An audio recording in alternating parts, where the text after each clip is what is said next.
Ok, c'est parti. Donc, pour ceux qui sont en retard, ils regarderont l'enregistrement. For those who are late, they can watch the recording.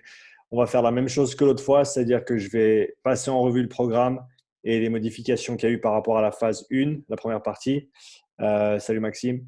Et ensuite, s'il y a des questions, posez-les dans le chat. Vous pouvez les poser en cours de route pendant le chat. Et puis comme ça, j'y réponds à la fin. Et on évite les croisements d'audio, etc. So I'm going to do just like I did last time. I'm going to review the program, kind of talk about what changed between phase one and this phase. And then if you have any questions, put them in the chat right away, like now or during the time that I talk. That way I'll answer all the questions afterwards as they come up. Donc, so I'll start in English and then I'll go in French. Je vais faire l'anglais d'abord, ensuite je dirai en français. So the main difference is going to be that you're actually sprinting in this from now on. And so you start with your warm up. We stick with the skipping because it's a really good way to condition the lower leg and to make sure you get enough of that bounciness going on. Then you go into your power speed drills. So the list of exercises in there, I'm sure you've seen it already. Week one was last week. You would do those drills on a 10-meter length. Now we push that to 15, and then next week that's 20 meters. The idea is to ramp up the length of the run very, very simply to make it more and more intense and more demanding. Although there's still somewhat of a warm up, somewhat of a training stimulus. So they kind of that in between.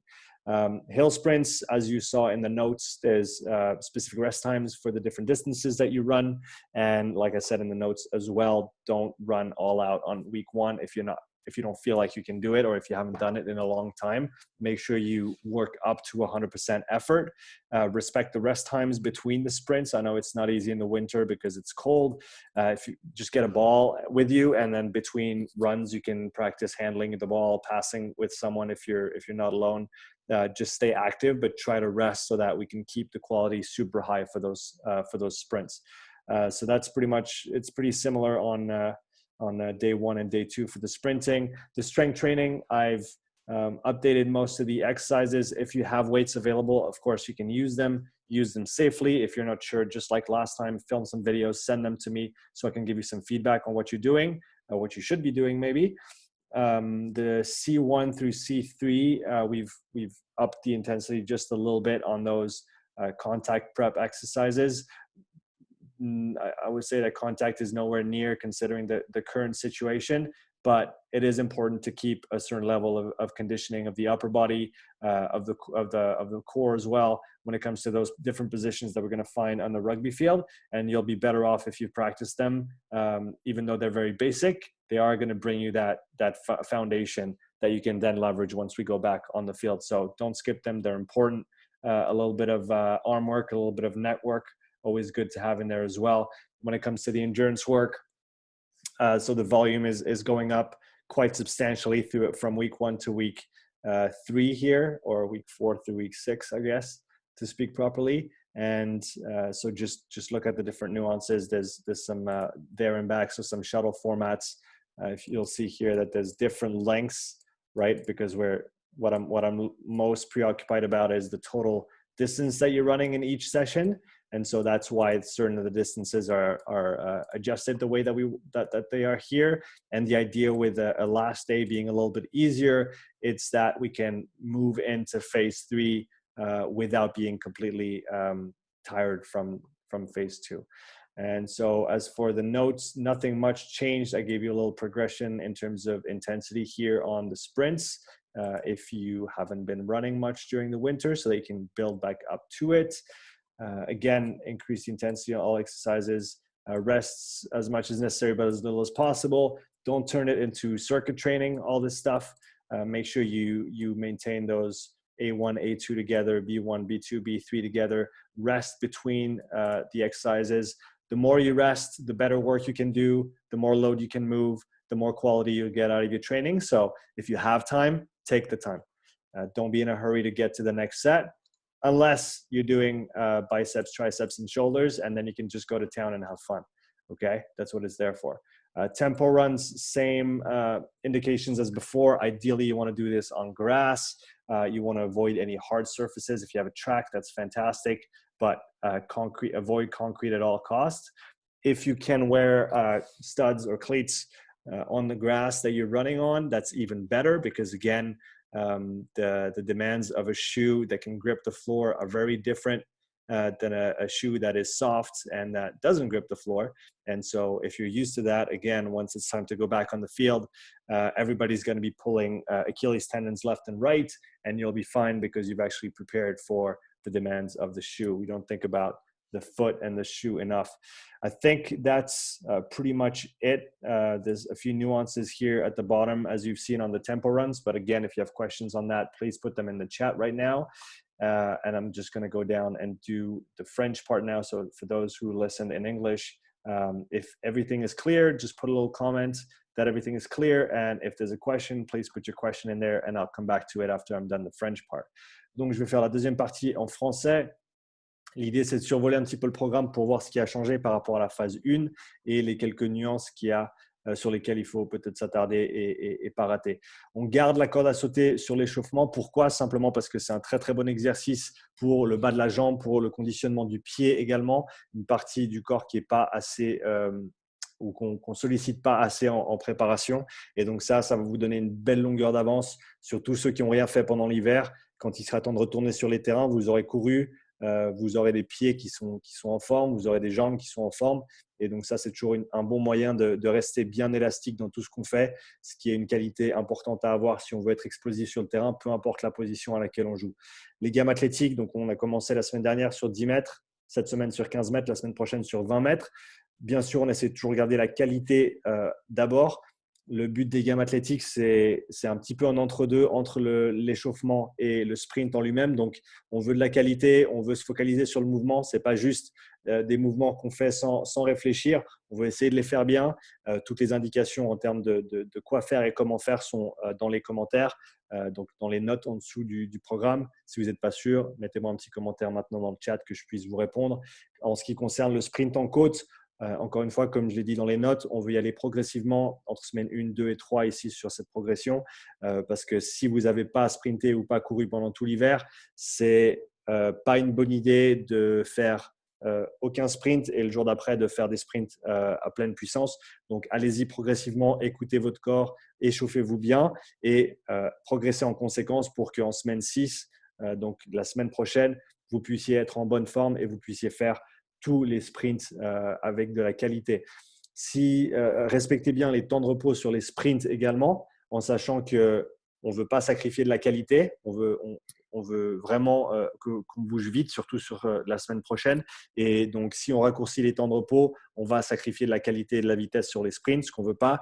Donc, prenez un ballon avec vous, faites 2-3 passes si vous êtes avec quelqu'un ou jouez simplement avec un ballon pendant vos temps de repos, histoire de ne pas être froid et de rien faire.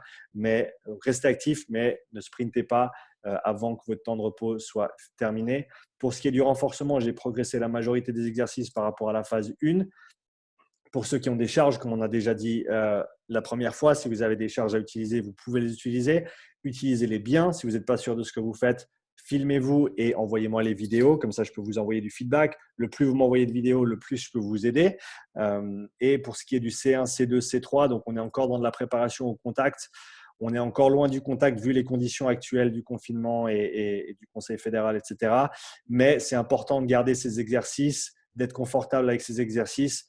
C'est vraiment la fondation, c'est vraiment la base quand on parle de conditionnement du haut du corps, quand on parle de gainage spécifique au rugby. Ces positions-là vont être très, très importantes. Donc, faites-les bien, faites-les correctement. Ça vous donnera 2 ou 3 crans d'avance sur tout le monde quand il sera temps de reprendre le contact. Biceps, triceps, épaules, faites-vous plaisir, faites gonfler un petit peu les bras et n'oubliez pas la nuque aussi parce que c'est clair qu'on va en avoir besoin quand il sera temps de retourner sur les terrains. Pour ce qui est de l'endurance, on voit que le volume de course, il augmente assez drastiquement au cours des 3 semaines pour arriver à un pic de plus de 3 km sur une séance de tempo, ce qui est pas mal.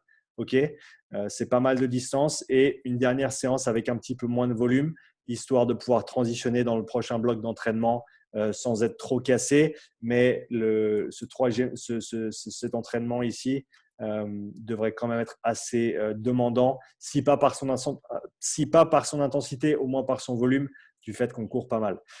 Comme je vous ai dit, toutes les notes sont là par rapport au temps de repos entre les sprints, par rapport à une petite progression en termes d'intensité sur les sprints si vous n'avez pas couru pendant l'hiver. Encore une fois, tu peux filmer tes sprints et me les envoyer par WhatsApp quand tu veux. Je te donne du feedback là-dessus. Les exercices C sont plus dynamiques qu'avant. Donc, encore une fois, donc, tout ce qui est de la préparation au contact, quand il y a l'opportunité de bouger vite et fort, il faut le faire. Parce que, encore une fois, on ne pourra jamais répliquer les demandes exactes de quelqu'un qui essaye de vous descendre au sol ou de quelqu'un qui essaye de vous passer à travers. Mais le mieux qu'on puisse faire, c'est avoir les comportements qu'on va vouloir retrouver sur le terrain quand on est à l'entraînement. Donc, si les mouvements sont dynamiques, si les mouvements sont explosifs sur la vidéo, faites-les de manière explosive et dynamique, quitte à prendre un petit peu plus de repos, quitte à faire un petit peu moins de répétitions au début si nécessaire, mais faites-le bien. Encore une fois, on est toujours dans la qualité avant tout. Et encore une fois, ça paiera quand on retournera sur le terrain et que vous aurez fait ce travail correctement.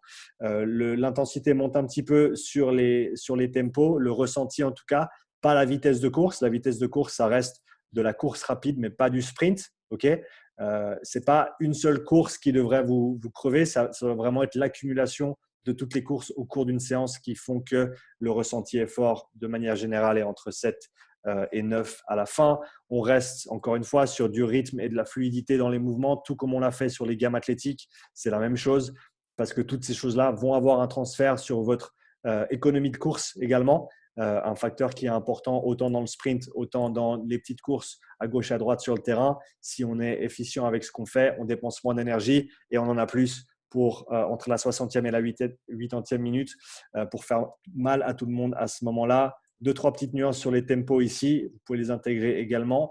Et comme d'habitude, vous avez mon contact s'il vous faut quoi que ce soit. Donc, pour tous ceux qui ont écouté ça en français, je vous demanderai de soit mettre un petit commentaire pour me dire que vous avez tout compris, soit une ou deux questions si vous en avez. Et puis, on va partir là-dessus. Parfait, Maxime, merci. Owen, all clear. Good. Christopher, all clear. Okay. Thanks, guys, for your comments. If you have any questions, it's now because I'm not going to keep you longer than we have to. Maxime, c'est bon. Est-ce qu'il nous manque quelqu'un? Jeremiah, il parle français ou anglais? J'oublie. I actually talk English. All right. Well, I prefer English, so you can decide. Okay, fantastic. So is everything clear for you, buddy? I have a few questions, but they're more personal. Okay. If you feel like they could benefit the group, fire away. If not, we can talk. We can talk after if you want. I would prefer to talk after because I think it's not. Well, actually, one question, yeah. I work as a jardinier. Yeah. I only know the French word, and I don't really get the chance to train like only on the weekends. Should I do something like under the week after work? Because I also have to study. So you don't have much time to train right now? Exactly, yeah. Okay, and you're asking how you could organize your week or your weekend to get the most out of it? Exactly, yeah. Yeah, so I wouldn't do day one and day two back to back. Okay. That would be a little much. Sprinting 2 days in a row is never a good idea, and that's probably something valuable for everybody here. If you want to sprint, you want at least 48 hours between sprint sessions. So what you could do is what I would do is do speed one and strength on the Saturday, and then do an endurance on the Sunday.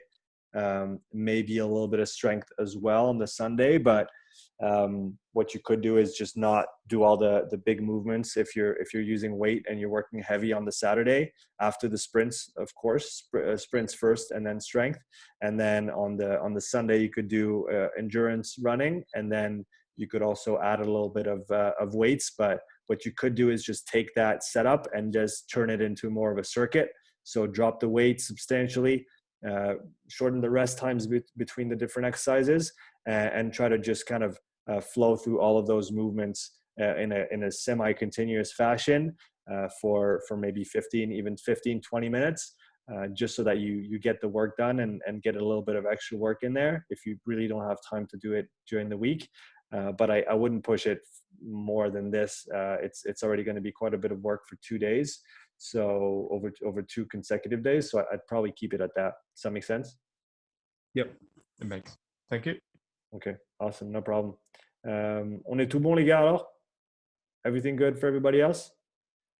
Okay, great. So I'm not going to keep you longer, guys. Thanks for showing up. I'll put the recording up on the group as I did last time so the other people can watch. If you have any questions, like I said, please reach out. If you have videos for me, please send them. Donc, merci à tous. Merci, Maxime, du coup. Merci d'avoir participé. Si tu as des questions, comme d'hab, tu sais où me trouver.